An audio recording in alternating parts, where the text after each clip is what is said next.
शांति। ओम शांति। ओम शांति। ओम शांति। ओम शांति। ओम शांति।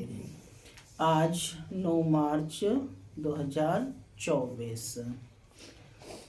आज बाबा ने मीठी मधुर मुरली में बताया कि हम बच्चे किस लिए प्रैक्टिस कर रहे हैं आत्मा की, क्योंकि अब घर जाना है ना, लौटना है। तो अब अपने मूल संबंधों में आना है, क्योंकि हम आत्माओं की जो बैटरी है वो खत्म हो गई है बिल्कुल। क्या कहते हैं कि मुझ निर्गुण हारे में कोई गुण नाही, माने कलाहीन हो गए हैं।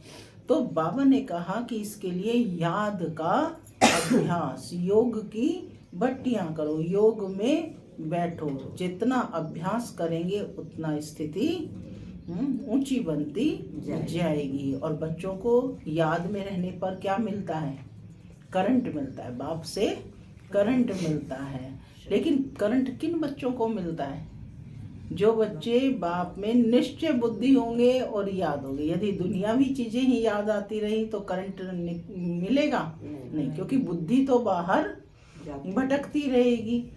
इसीलिए बाबा कहते देह और देह के संबंधों को भूल मुझ एक बाप को याद करो, माने आत्मा समझकर मुझ परम आत्मा को याद करो। सुनते हैं आज के ईश्वरीय महावाक्य। ओम शांति। ओम शांति। बाबा कहते मीठे बच्चे अब वापस जाना है, इसलिए पुरानी देह पुरानी दुनिया से उपराम बनो। वापस जाना है इसलिए पुरानी देह और पुरानी दुनिया से उपराम बनो। अपनी बैटरी चार्ज करने के लिए योग की भट्टी में बैठो। प्रश्न है, योग से बाप की पूरी करंट किन बच्चों को मिलती है? हाँ, योग से बाप की पूरी करंट किन बच्चों को मिलती है? जो बाबा की श्रीमत पर चलेंगे और पढ़ाई पर ध्यान देंगे और सर्विस में तत्पर रहेंगे। सुनते हैं बाबा का उत्तर। बाबा कहते जिनकी बुद्धि बाहर में नहीं भटकती, अपने को आत्मा समझ बाप की याद में रहते हैं, उन्हें बाप की करंट मिलती है। बाबा बच्चों को सकाश देते हैं। बच्चों का काम है बाप की करंट को कैच करना, क्योंकि उस करंट से ही आत्मा रूपी बैटरी चार्ज होगी, ताकत आएगी, विकर्म विनाश होंगे। इसे ही योग अग्नि कहा जाता है। इसका अभ्यास करना है। ओम शांति। भगवान उवाच। अब बच्चों को घर भी याद पड़ता है। कहाँ है घर? परमधाम। बाप तो घर की और राजधानी की बात ही सुनाएंगे, और बच्चे भी इन बातों को समझते हैं कि हम आत्माओं का घर कौन सा है। हम आत्माओं का घर कौन सा है, आत्मा क्या है, यह भी अच्छी रीति समझ गए हैं कि बाबा हमको आकर के पढ़ाते हैं। बाप कहाँ से आते हैं? परमधाम से। ऐसे नहीं कहेंगे कि पावन दुनिया बनाने कोई पावन दुनिया से आते हैं, नहीं। बाप कहते हैं मैं सतयुगी पावन दुनिया से नहीं आया हूँ, मैं तो घर से आया हूँ। जिस घर से तुम बच्चे आए हो पार्ट बजाने, मैं कहाँ से आया हूँ? जिस घर से तुम बच्चे आए हो पार्ट बजाने। मैं भी ड्रामा प्लान अनुसार यह हर 5000 वर्ष के बाद घर से आता हूँ। माने बाबा का भी पार्ट ड्रामा में नूंधा हुआ है। तो कहते हैं मैं भी ड्रामा प्लान अनुसार हर 5000 वर्ष के बाद घर से आता हूँ। मैं रहता ही घर में परम धाम में हूँ। बाप समझाते भी ऐसे सहज हैं जैसे बाप शहर से आए हों। क्या कहते, अब तो ऐसे लगता है ना परम धाम कोई शहर है दूसरा, है ना। तब तो पहले कहाँ कि बाप कहाँ से आते हैं डेफिनेट नहीं पता, लेकिन अब तो पता है। तो बाबा भी कह रहे हैं कि बाप समझाते भी ऐसे सहज है जैसे बाप शहर से आए हों। कहते हैं जैसे तुम आए हो पार्ट बजाने, हम भी वहां से आए हैं पार्ट बजाने ड्रामा प्लान अनुसार। लेकिन होगा सबका पार्ट कैसे, ड्रामा प्लान अनुसार। मैं नॉलेजफुल हूँ, भगवान वाच मैं नॉलेजफुल हूँ, सब बातों को मैं जानता हूँ। लेकिन कैसे जानता हूँ, ड्रामा प्लान अनुसार। ये नहीं है कि जानता हूँ तो पहले ही सब कुछ बता देंगे, नहीं, ड्रामा प्लान अनुसार। कल्प कल्प मैं यही बात तुमको सुनाता हूँ। जब तुम कामचिता पर चढ़कर काले भस्म हो जाते हो, आग में मनुष्य काले हो जाते हैं ना, तुम भी सांवरे हो गए, तुम भी सांवरे हो गए हो। सतो प्रधान वाली ताकत सारी निकल गई है। आत्मा की बैटरी ऐसी ना हो जो एकदम डिस्चार्ज हो जाए और मोटर खड़ी हो जाए। इस समय सभी के डिस्चार्ज होने का समय आ गया है। तब बाप कहते हैं कि ड्रामा अनुसार मैं आता हूँ। डायरेक्ट स्पीच है कि ड्रामा अनुसार मैं आता हूँ। जो आदि सनातन देवी देवता धर्म के हैं, उन्हों की बैटरी चार्ज होती है। तुम्हारी बैटरी अभी चार्ज होनी है जरूर। ऐसे भी नहीं कि सिर्फ सुबह को यहाँ आकर बैठने से बैटरी चार्ज हो सकेगी, नहीं। बैटरी चार्ज तो उठते बैठते चलते भी हो सकती है, लेकिन क्या करना होगा, याद में रहने से। तुम पहले पवित्र आत्मा सतो प्रधान थी, सच्चा सोना सच्चा जेवर थी, अभी तमो प्रधान हो गए हैं। अब फिर आत्मा सतो प्रधान बनती है तो शरीर भी प्योर मिलेगा। ये बड़ी सहज प्योर होने के लिए भट्टी है। इसको योग की भट्टी भी कह सकते हैं। भट्टी में तपने से क्या होता है, सब चीज पवित्र हो जाती है।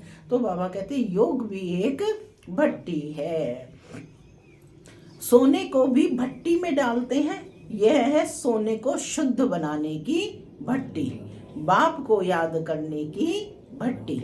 प्योर तो जरूर बनना है, याद नहीं करेंगे तो इतना प्योर नहीं होंगे। फिर हिसाब किताब चुकतू करना ही है, क्योंकि कयामत का समय है। इस समय कयामत का समय है। तो बाबा ने पिछली मुरलियों में भी कहा कि अब सबका हिसाब किताब चुकतू करने का समय है।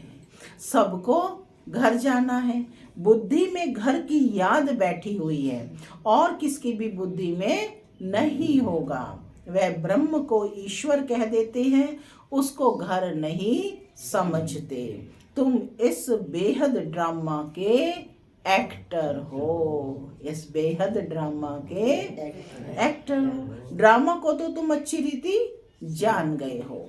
बाप ने समझाया है अभी 84 का चक्र पूरा होता है, अब घर जाना है। आत्मा अब पतित है, इसलिए बाबा कहते घर जाने के लिए पुकारती है। आत्मा पतित हो गई है, इसलिए घर जाने के लिए पुकारती है। क्या पुकारती है, बाबा आकर पावन बनाओ, नहीं तो हम जा नहीं सकते। बाप ही बैठ ये बातें बच्चों को अच्छी रीति समझाते हैं। यह भी बच्चे समझ गए हैं, तब उनको माता पिता कहते हैं, टीचर भी कहते हैं। मनुष्य तो श्री कृष्ण को टीचर समझते हैं। तुम बच्चे समझते हो कि श्री कृष्ण तो खुद पढ़ता था सतयुग में। श्री कृष्ण कभी किसका टीचर बना नहीं है। ऐसे भी नहीं कि पढ़कर फिर टीचर बना, नहीं। श्री कृष्ण की बचपन से लेकर बड़ेपन तक की कहानी तुम बच्चे अब जानते हो ना सब। मनुष्य तो श्री कृष्ण को भगवान समझकर कह देते हैं, जिधर देखो कृष्ण ही कृष्ण है। राम के भक्त कहेंगे, जिधर देखो राम ही राम है। धागा यानी सूत ही मूंझ गया है, माने उलझ गया है, वो समझ ही नहीं आ रहा। तुम अब जानते हो भारत का प्राचीन योग और ज्ञान मशहूर है। मनुष्य कुछ नहीं जानते। ज्ञान सागर एक बाप है, वह तुम बच्चों को ज्ञान देते हैं, तो तुमको भी मास्टर ज्ञान सागर कहेंगे। परंतु आ गया, परंतु नंबरवार पुरुषार्थ अनुसार, माने जो जितना धारण करेगा। 4 सब्जेक्ट हैं, कौन कौन से? ज्ञान, योग, धारणा और सेवा। तो 4 सब्जेक्ट हैं। तो बाबा कहते हैं इन चारों में से जो जितना जितना धारण करेगा उतना उसका नंबर होगा, परंतु नंबरवार पुरुषार्थ अनुसार। तो मास्टर ज्ञान सागर तो हो, लेकिन नंबरवार पुरुषार्थ अनुसार। सागर कहें या नदी कहें, तुम हो ज्ञान गंगाएं। इसमें भी मनुष्य मूंझते हैं। मास्टर ज्ञान सागर कहना बिल्कुल ठीक है। बाप बच्चों को पढ़ाते हैं, मेल फीमेल की यहाँ कोई बात नहीं। वर्षा भी तुम सब आत्माएं लेती हो, इसलिए बाप कहते हैं बच्चे देही अभिमानी बनो। जैसे मैं परम आत्मा ज्ञान सागर, वैसे तुम भी ज्ञान सागर हो। मुझे परम पिता परमात्मा कहा जाता है। मेरी ड्यूटी सबसे ऊंची है। राजा रानी की ड्यूटी भी सबसे ऊंची होती है ना, तुम्हारी भी ऊंची रखी गई है। यहाँ तुम जानते हो हम आत्माएं पढ़ती हैं, परमात्मा पढ़ाते हैं, इसलिए देही अभिमानी भव। सब ब्रदर्स हो जाते हैं। बाप कितनी मेहनत करते हैं। अभी तुम आत्माएं ज्ञान ले रही हो, फिर वहां जाएंगी तो प्रारब्ध चलती है। वहां सबका ब्रदरली प्रेम रहता है। ब्रदरली प्रेम बहुत अच्छा चाहिए। किसको रिगार्ड देना, किसको ना देना, ऐसा नहीं। ब्रदरली माने सब भाई भाई हैं। वो लोग कहते हैं हिंदू मुसलमान भाई भाई, परंतु एक दो को वह रिगार्ड देते नहीं हैं। बहन भाई नहीं, भाई भाई कहना ठीक है। ब्रदरहुड, आत्मा यहाँ पार्ट बचाने आई है, वहां भी भाई भाई होकर रहती है। घर में जरूर सब भाई भाई होकर रहेंगे। बहन भाई ये चोला तो यहाँ छोड़ना पड़ता है। भाई भाई का ज्ञान बाप भी आकर देते हैं। भाई भाई का ज्ञान बाप ही देते हैं। आत्मा भ्रकुटी के बीच में रहती है। तुमको भी नजर यहाँ डालनी है। जिसको भी बात करो देखो तो नजर आत्मा पर डालनी है। तुमको भी नजर यहाँ डालनी है। हम आत्मा शरीर रूपी तख्त पर बैठे हैं। यह आत्मा का सिंहासन व अकाल तख्त है। आत्मा को कभी काल खाता नहीं है। सबका तख्त यह है प्रकृति के बीच में। ये प्रकृति के बीच में सबका तख्त है। इस पर वह अकाल आत्मा बैठी है। ये कितनी समझने की बातें हैं। बच्चे मैं भी आत्मा जाती हूँ, बच्चे में भी आत्मा जाती है तो प्रकृति के बीच में बैठती है। वो छोटा तख्त फिर बड़ा होता जाता है। यहाँ गर्भ में आत्मा को भोगनी पड़ती है। तब पश्चाताप करते हैं कि हम कभी पाप आत्मा नहीं बनेंगे। आधा कल्प पाप आत्मा बनते हैं, अब बाप द्वारा पावन आत्मा बनते हैं। तुम तन मन धन सब कुछ बाप को देते हो, इतना दान कोई जानते नहीं। दान लेने और दान देने वाला भी भारत में ही आता है। दान लेने और देने वाला भी भारत में ही आता है। ये सब महीन बातें समझने की हैं।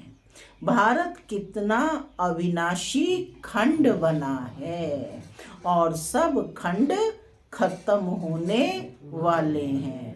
यह बना बनाया ड्रामा है। ये तुम्हारी बुद्धि में है, दुनिया नहीं जानती। इनको नॉलेज कहना अच्छा है। Knowledge is source of income. इनसे इनकम बहुत होती है, नॉलेज से इनकम बहुत होती है। बाप को याद करो। क्या कहा? बाप को याद करो। यह भी नॉलेज देते हैं, फिर सृष्टि चक्र की भी नॉलेज देते हैं। इसमें मेहनत है बाप को याद करना, क्योंकि आत्मा भूल चुकी है, तो इसमें मेहनत है।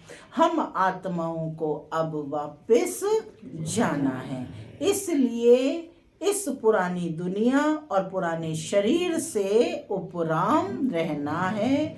देह सहित जो कुछ देखते हो सब खलास हो जाना है। अभी हम ट्रांसफर होते हैं, यह तो बाप ही बता सकेंगे। ये बहुत बड़ा इम्तिहान है जो बाप ही पढ़ाते हैं। इसमें किताब आदि की कोई दरकार नहीं। बाप को याद करना है। क्या करना है? सिर्फ बाप को याद करना है। बाप 84 का चक्र समझा देते हैं। ड्रामा की ड्यूरेशन को तो कोई जानते नहीं। घोर अंधियारे में है मनुष्य, घोर अंधियारे में है। तुम अभी जगे हो। क्या कहा? तुम अभी जगे हो। मनुष्य तो जगते नहीं हैं। कितनी तुम मेहनत करते हो। विश्वास नहीं करते कि भगवान आकर इन्हों को पढ़ाते हैं। माने दुनिया को विश्वास नहीं कि भगवान आकर इनको पढ़ाते हैं। जरूर कोई में तो आएगा ना। जब कहते हैं भगवान आएगा तो जरूर किसी में तो आएगा ना। अब बाप आत्माओं को राय देते हैं कि ऐसे ऐसे करो जो मनुष्य समझ जाए। तुम्हारे लिए तो सहज है, नंबरवार तो है ही। स्कूल में भी नंबरवार होते हैं, पढ़ाई में भी नंबरवार होते हैं। इस पढ़ाई से बड़ी राजाई यानी स्थापना, बड़ी राजाई की स्थापना हो रही है। पुरुषार्थ ऐसा करना है जो हम राजा बने। क्या कहा? जो हम राजा बने। इस समय जो तुम पुरुषार्थ करेंगे वह कल्प कल्पांतर